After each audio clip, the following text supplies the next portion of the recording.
ini Bali Nine, karena ada 9 orang, kemudian salah satu dari beberapa dari 9 orang itu tidak seluruhnya akhirnya harus menjalankan hukuman mati. Ada yang dihukum seumur hidup akhirnya. Nah, ini bagaimana Bang Farhad melihat kasus Bali Nine ini sendiri? Apakah emang berbeda dari 2 Bali Nine ini dengan yang mereka yang dihukum seumur hidup?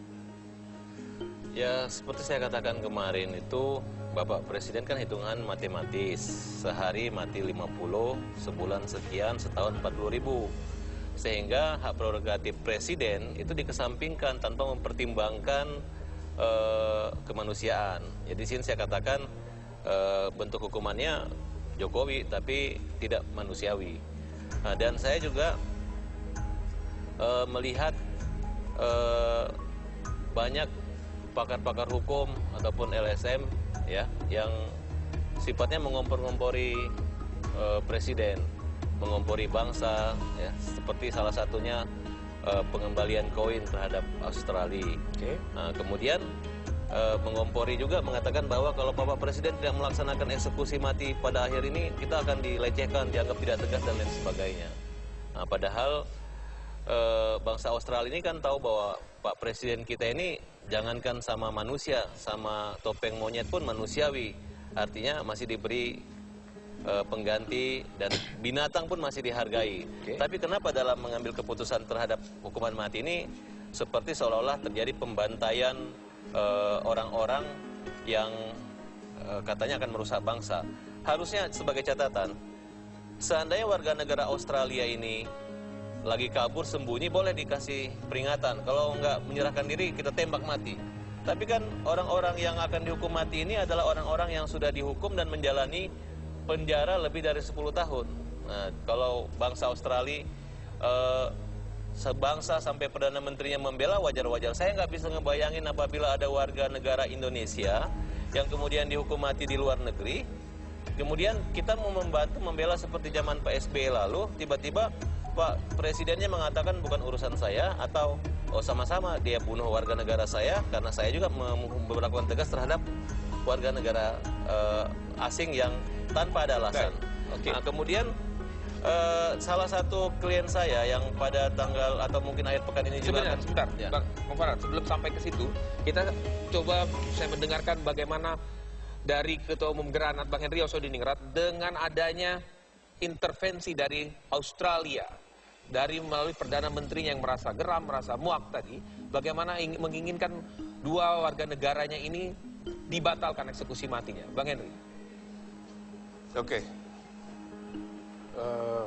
Sama geramnya saya, sama muaknya saya ketika mendengar dan melihat sikap dari Perdana Menteri Australia yang melakukan teror terhadap bangsa Indonesia.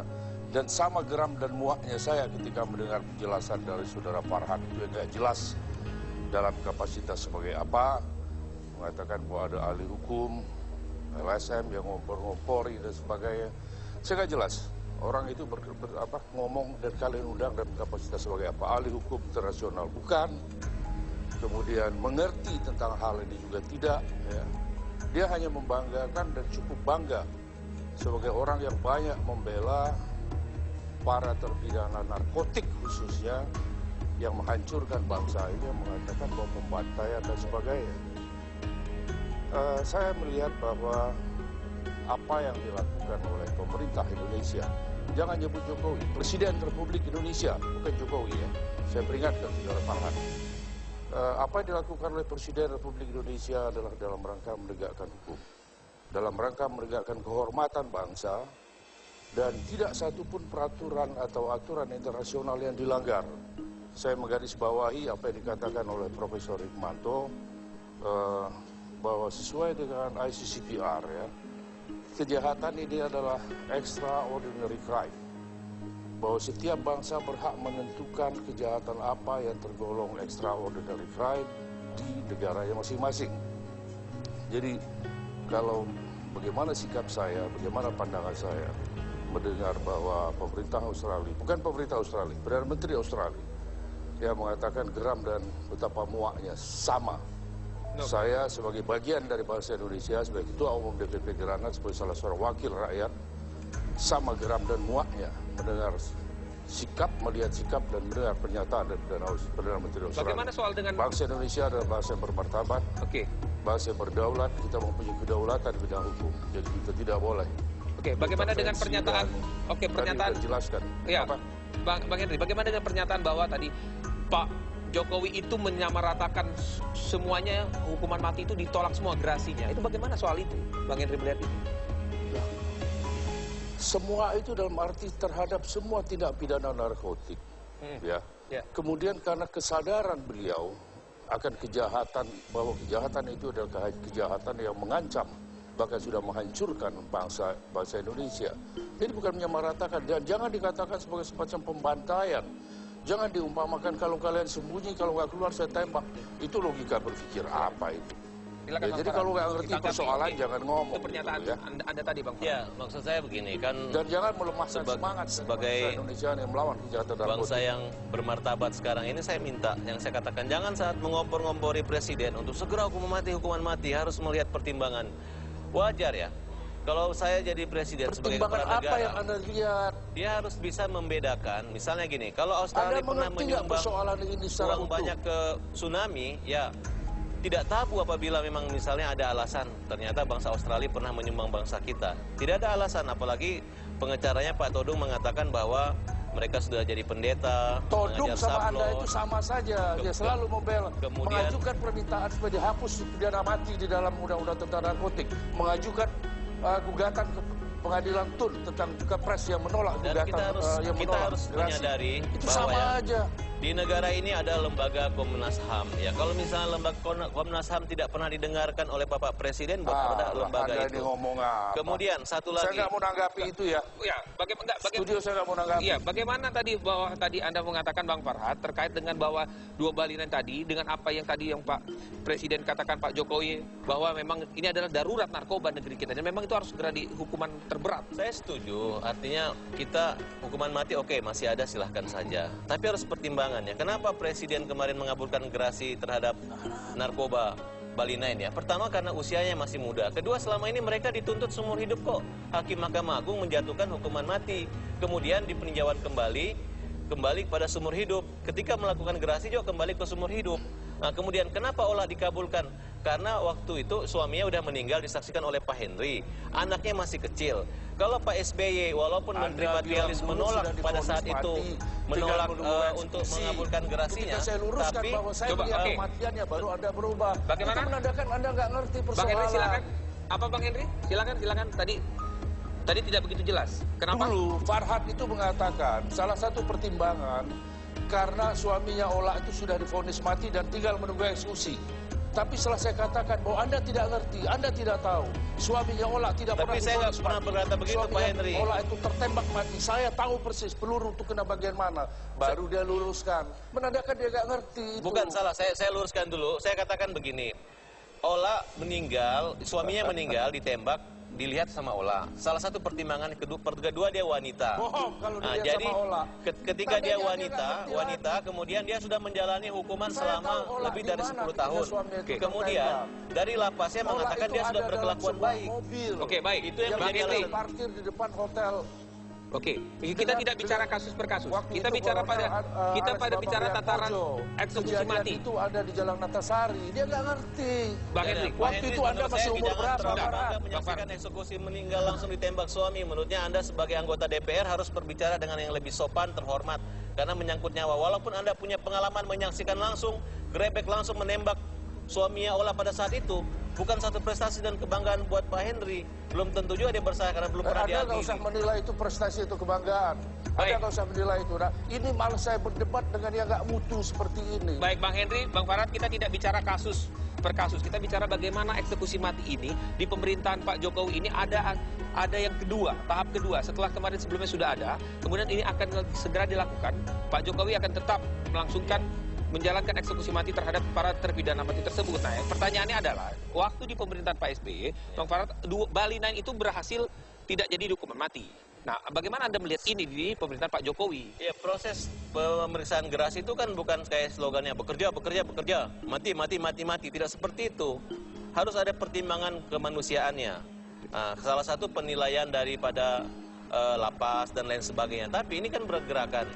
Ketika dulu waktu topeng monyet di DKI tidak boleh lagi ada, kan Pak Jokowi mengatakan ini kita harus lebih manusia menghargai. Itu kan berarti momentum. Tapi ketika Australia mengatakan loh monyet aja dimanusiawin di Indonesia, masa kita warga yang sudah di lembaga permasyarakatan dibina kok masa tidak bisa diberi pengampunan? Oke, baik. Kenapa bisa seperti itu? Bang Henry, bagaimana dilihat dari sisi kemanusiaannya Bang Henry terhadap para terpidana mati yang memang dikatakan benar-benar sudah bertobat, berubah? Itu bagaimana? Apakah itu tidak bisa dilihat sebagai bentuk pengampunan? Terpidana mati yang mana? Tunjukkan dengan saya, terpidana mati yang mana? Semua mereka terpidana mati yang menunggu eksekusi, mereka itu menjalankan, mengendalikan bisnis narkotik dari dalam, termasuk Ola misalnya. Oke, saya beri contoh ini Pak Hendy. Jadi tidak ada di antara mereka itu menunjukkan itikat baik. Dan saya tahu buktinya Ola sudah divonis. Ketika Menteri Hukum dan HAM, Amir Samsudin, saya mendapat informasi bahwa terjadi peredaran pengendalian bisnis narkotik dari LP Wanita Tangerang. Saya telepon Menteri Hukum dan HAM. Saya minta izin untuk masuk tengah malam. Kemudian diizinkan saya bersama dengan Benny Mamoto dari BNN. Kami masuk. Dari situlah awalnya Ola itu bisa lanjutkan pengembangan penyidikannya. Saya tahu persis dari awal kok itu. Bahwa itu yang mengendalikan bisnis narkotik. Semua terpidana mati. Saya melihat dari pernyataan Pak Henry, ya berarti kan sudah jelas.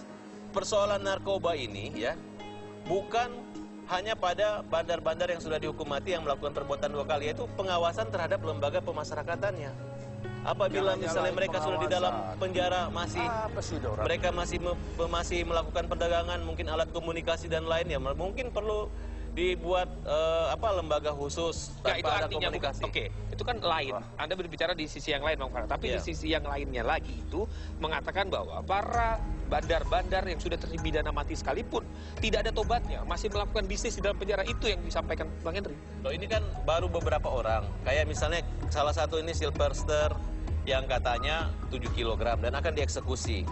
Nah, bahkan saya minta kepada Bapak Presiden, pada Jaksa Agung untuk menunda eksekusi pada hari Sabtu. Karena kita sudah mengirim surat hari ini kepada Presiden bahwa gerasi nomor 11 tahun 2015 tersebut kita anggap cacat hukum.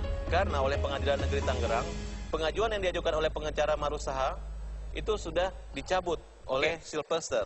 Artinya harus diteliti kembali, jangan sampai terjadi persoalan mungkin komplain ke Mahkamah Konstitusi maupun ke Peradilan HAM Internasional. Maksudnya diteliti lagi case by case para terpidana mati. Artinya ini kan hanya proses ya. Kalau misalnya syarat prosedur formilnya tidak terpenuhi, kita beracara aja kalau nggak ada surat kuasa disuruh keluar. Tapi kalau misalnya gerasi yang sudah terlanjur dikirim dengan kuasa sudah dicabut, dengan bukti pada tahun 2013 keluar pada saat ini, harusnya Presiden tidak boleh melakukan eksekusi terhadap Sylvester pada hari Sabtu depan. Kembali ke Bang Henry. Bang Henry, mengapa Anda merasa sangat penting betul dan begitu urgent para bandar-bandar narkoba yang sudah divonis terpidana mati ini tidak mendapatkan pengampunan dari Presiden?